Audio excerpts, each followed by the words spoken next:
साल भक्त ने वरदान मांगा तो शंकर जी ने 1 घंटा दे दिया उनको बचाने के लिए।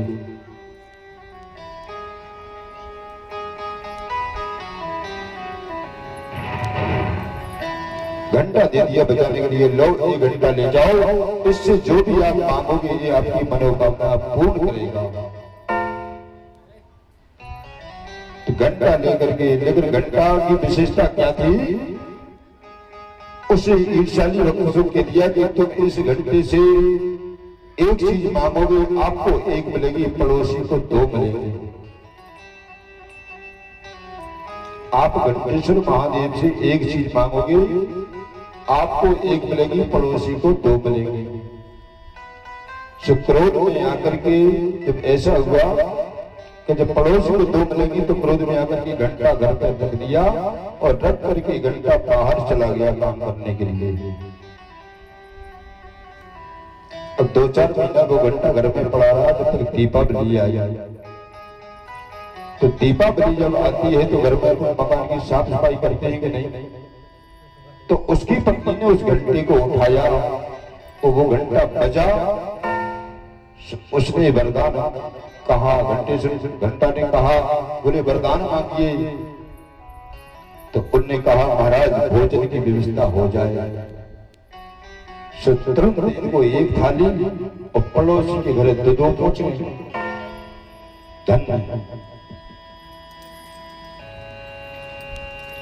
फिर उसने कहा तो घंटा बड़ा गजब का है। दूसरी बार फिर प्रार्थना की तो घंटा फिर बजा। बोले वरदान मांगिए। बोले महाराज टपैया का रथ सुमहल बन जाए। सुंदर इनका 1 मकान बनो, पड़ोसी के बहुत साथ देखे सुन खड़ी पूरे गांव में।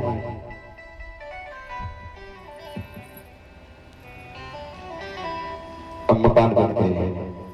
फिर आज की घंटेश्वर महादेव जी वरदान मांगिए। तो बोले महाराज मेरे बालक है, 2 की शादी हो जाए। सो बालक की तो 1 शादी भाई, पड़ोसी की 2 बहुएं आ गई घर भर। धन्य है। इतने में उसका पति जो बाहर गया था वो लौट के घर पे आया। उसने देखा कि गांव में 2 मकान, प्रत्येक आदमी के घर में बहू है। समझ गया वो घंटे का चमत्कार है। मैं तो इसलिए छोड़ करके चला गया था कि मेरा 1 काम हो, पड़ोसी के 2 हो।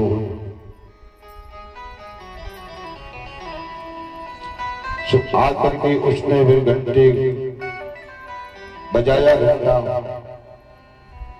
घंटेश्वर महादेव प्रसन्न हुए, बोले वरदान मांगिए। तो वो तो ईर्ष्यालु था, पड़ोसियों से जलने वाला। बोले महाराज मेरी 1 आंख फूट जाए। नहीं, उसने कहा महाराज मेरे द्वारे 1 कुआं खुल जाए। भक्त के द्वारे 1 कुआं खुलो, पड़ोसी के घर 2 कुआं खुले। दुआएं कड़वी गया, कड़े से भाई में गिर पर। अब वो तो ईर्ष्यालु था। फिर उसने कहा तपस्या। फिर उसने कहा घंटेश्वर महादेव 1 वरदान और चाहता हूं। बोले मांगिए। बोले मेरा 1 नेत्र फूट जाए। उसका 1 नेत्र फूटा, पड़ोसी के सीता राम हो गई। बोले वृंदावन बिहारी लाल की जय हो। बोले भागवत भगवान की जय। हम मुझे प्यार की जिंदगी देने वाले, मुझे प्यार की जिंदगी देने वाले।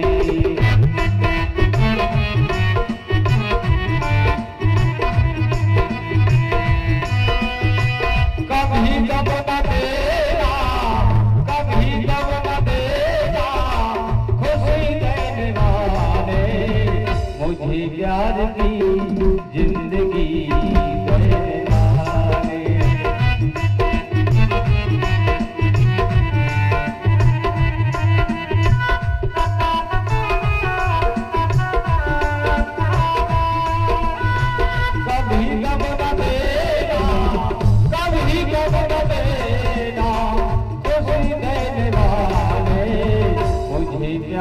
की जिंदगी रहने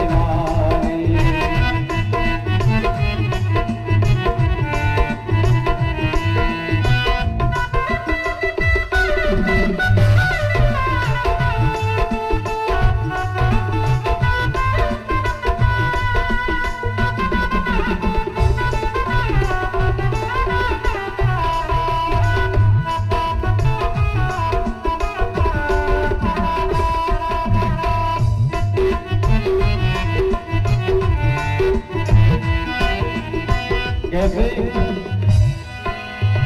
तेरे दर में हम आते रहेंगे, तेरा दर्शन हम पाते रहेंगे।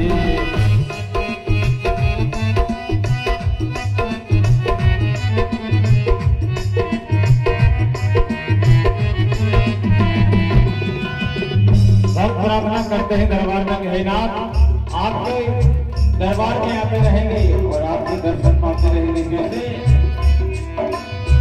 तेरे दर में हम आते रहेंगे, तेरा दर्शन हम पाते रहेंगे।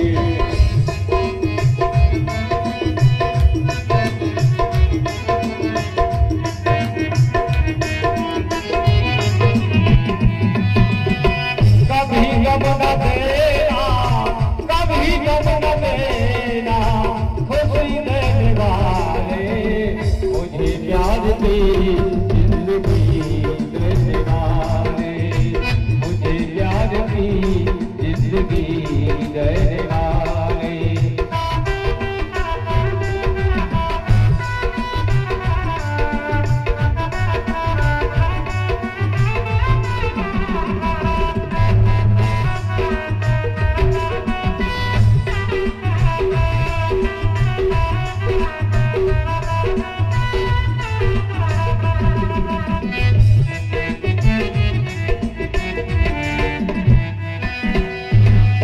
और बोले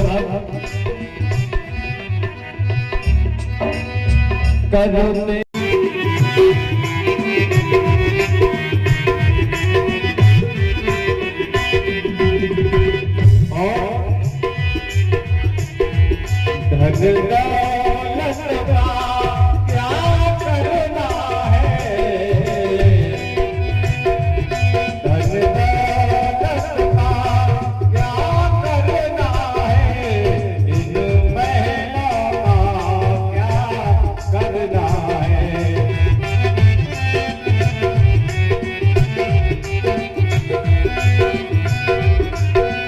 धन दौलत का क्या करना है, इन महलों का क्या करना है। कैसे धन दौलत का क्या करना है, धन दौलत का क्या करना है, इन महलों का क्या करना है।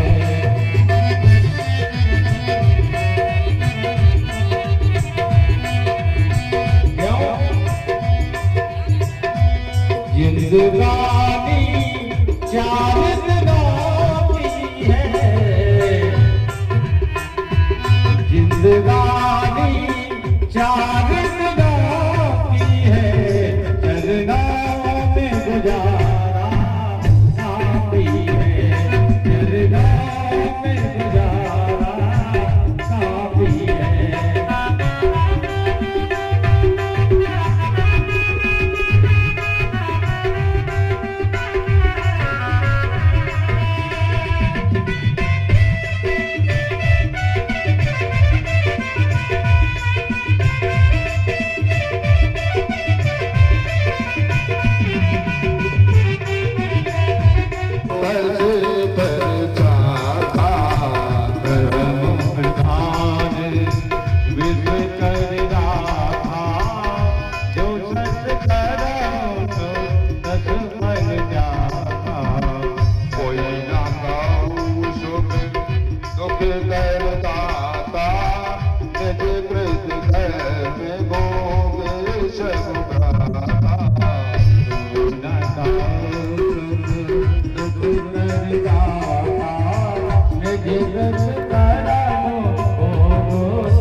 ये हो गई जिससे मेरे 3 पैर कट गए।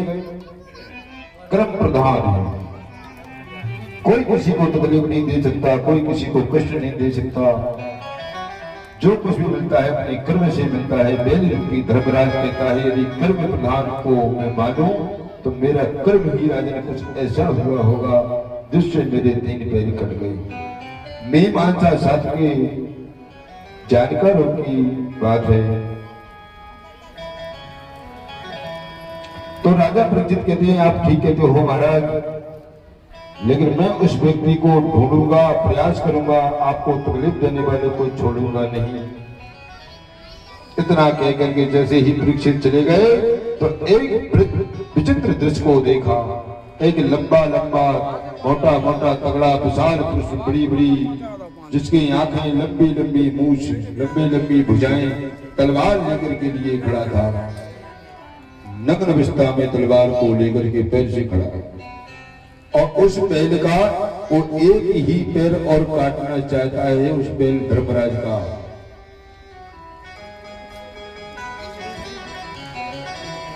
काटने को जैसे उतारू हुआ तो काला पुष्प कोई और नहीं था, वो साक्षात कलयुग था।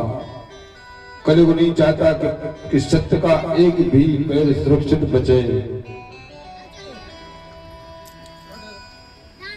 यदि महिलाओं का क्या करना है, कैसे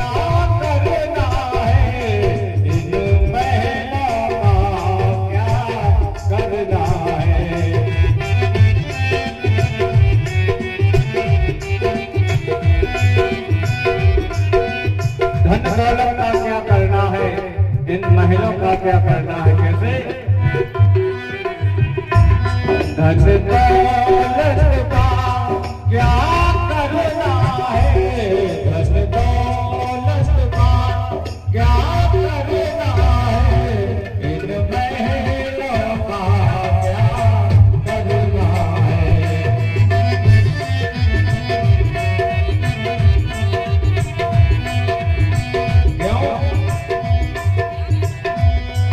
जिंदगानी 4 दिनों की है,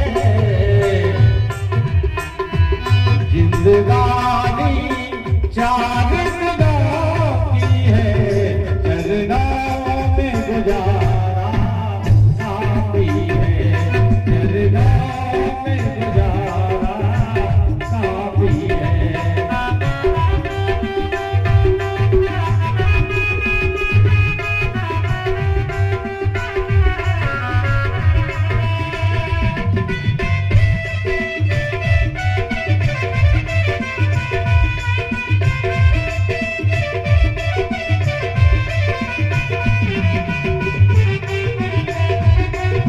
कभी झुकना नहीं चाहता।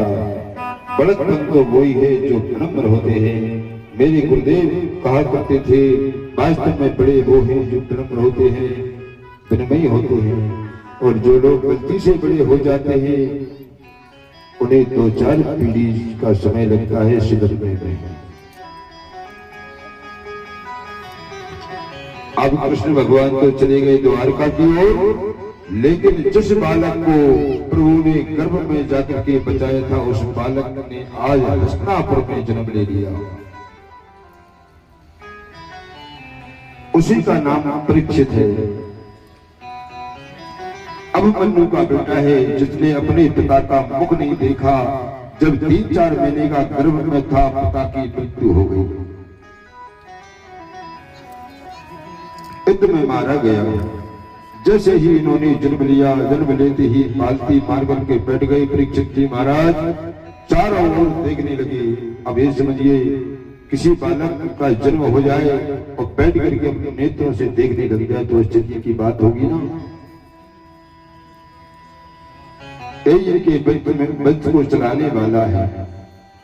व्यास जी ने उस बच्चे का नाम परीक्षित रखा, लेकिन ये बालक चारों तरफ देखता है और नेत्रों से आंसू है, निराश हो रहा है।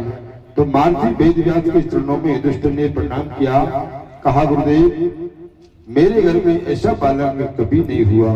इस बालक ने जन्म लेते ही चारों ओर देखना शुरू कर दिया। व्यास जी रो पड़े और बोले, राजन बालक गोविंद का परम लाडला भक्त है। ये बालक सोच रहा है कि जिसने गर्भ में जाकर मेरी प्राण रक्षा की वो इस बीच में कहां छुपा गया। जिस सुदर्शनधारी भगवान कृष्ण ने मुझे गर्भ में जाकर के बचाया, भगवान को पता चला कि मेरी बहन सुभद्रा के घर पुत्र हुआ है, तो मेरे गोविंद की बड़ी कृपा हुई, आशीर्वाद देने के लिए आए। छोचके कुर्ता टोपी लेकर के पधारी। श्री कृष्ण उस बालक को सभी गोद में लेते हैं, लेकिन किसी की गोद में जाकर के वो बालक रोता है। और जैसे भगवान स्वयं ठाकुर जी ने उस बालक को गोद में लिया तो खिलखिला करके हंसने लग जाता है। प्रभु ने इसके सिर पर जो हाथ घुमाया और उसका नाम परीक्षित महाराज रख दिया। अब परीक्षित नाम से जाने लगे। सूजी महाराज कहते हैं, राजा परीक्षित इस परम लाडले भक्त को ब्रह्मा जी की सृष्टि में एकमात्र बालक ऐसा है जिसने जन्म लिया, बाद में और प्रभु का दर्शन कर लिया। पहले जन्म से पहले गर्भ में जिन्होंने प्रभु का दर्शन किया हो तो ऐसा बालक केवल परीक्षित ही हो सकता है। अब अपनी लीला को संपन्न करने के बाद में भगवान द्वारका की ओर चले गए। अर्जुन को आंखों के सामने यदुवंशी मारे गए। अर्जुन रोते रह गए अपनी लीला को संपन्न करने के बाद। और आगे चल करके बोले, बाज को यम महाराजा हरणवंदरो तेजो देवाचनम महा। भैया जी, जिस श्री कृष्ण के बिना एक मिनट भी हमने रहना नहीं सीखा, वही मेरे बंधु आज स्वामी, वही मेरे परम गुरुदेव श्री कृष्ण आज हमें सबको छोड़ करके चले गए। जिस कृष्ण के आशीर्वाद से बड़े बड़े राजाओं ने सन्मुख हमने द्रौपदी जैसी भारियां प्राप्त की, जिस श्री कृष्ण के आशीर्वाद से हमने दुर्वासा ऋषि जैसे को क्रोध से अपने आप की सुरक्षा को पाया, श्री कृष्ण के आशीर्वाद से होकर के भगवान शंकर को मैंने संतुष्ट किया। आज वो मेरे प्राण वल्लभ गोविंद हमको छोड़ करके चले गए। और एक एक करके राम राम कहते ही जैसे दशरथ जी के प्राण निकल गए थे, वैसे ही पांडवों की माता कुंती ने कृष्ण कृष्ण स्मरण किया और एक मिनट में उसके भी प्राण निकल गए। युधिष्ठिर ने अर्जुन से कहा, अरे पागल, इतने दिनों में तुम आया और अब तो ये समाचार लाया। गोविंद के बिना एक भी क्षण में रह नहीं सकता। पांडवों ने मंत्री को बुलवाया, कृष्ण के वियोग में बड़े दुखित मंत्री परीक्षित को राजगद्दी पर बैठाया। छोटा सा बालक उसने राजगद्दी दे दी और बोले, कृष्ण के बिना हम इस भूमि पर नहीं रह सकते। परमात्मा के चिंतन के बगैर हमारा समय निकल नहीं सकता। सानंद में बचपन से प्राप्त हुई, अब गोपाल के बिना हम रह नहीं सकते। तो परीक्षित ने कहा, बाबा मैं तो अभी बहुत छोटा हूँ, आप लोग मुझे छोड़कर के कहाँ जा रहे हो? पांडव बोले, बेटा जीवन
होगी जिससे मेरे 3 पैर कट गए।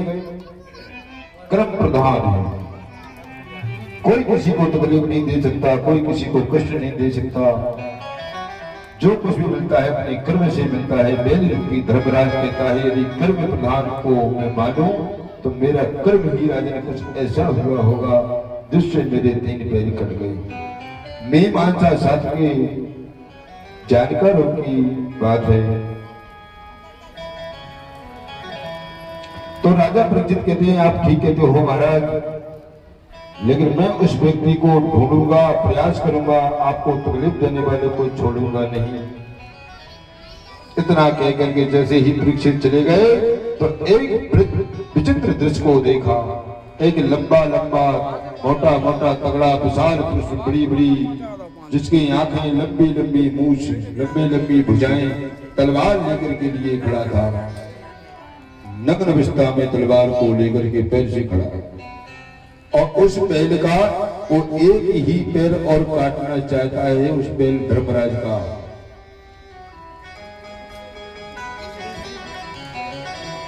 काटने को जैसे उतारू हुआ तो काला पशु कोई और नहीं था, वो साक्षात कलयुग था। कलयुग नहीं चाहता कि सत्य का एक भी पैर सुरक्षित बचे।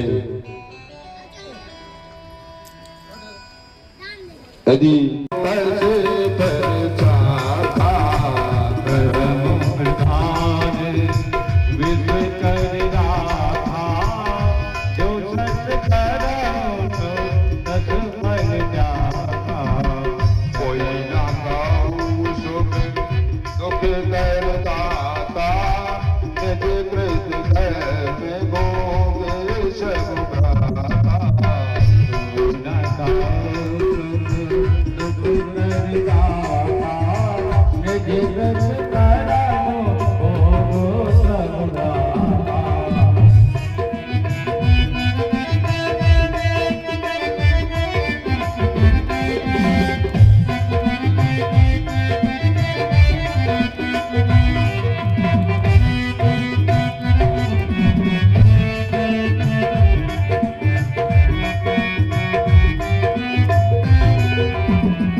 राजन मैंने ऐसे कर्म किए होंगे जिससे मेरे 3 पैर कट गए।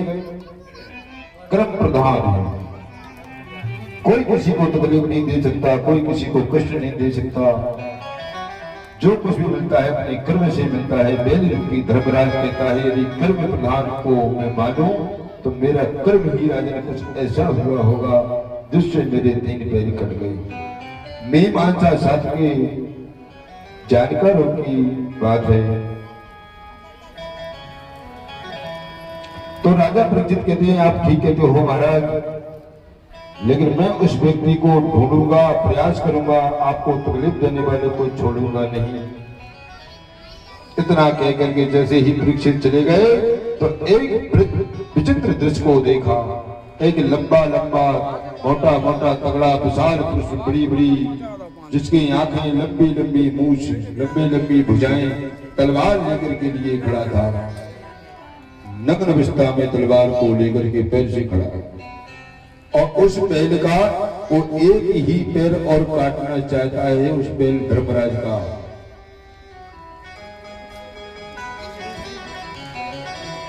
काटने को जैसे उतारू हुआ तो काला पशु कोई और नहीं था, वो साक्षात कलयुग था। कलयुग नहीं चाहता कि सत्य का एक भी पैर सुरक्षित बचे। यदि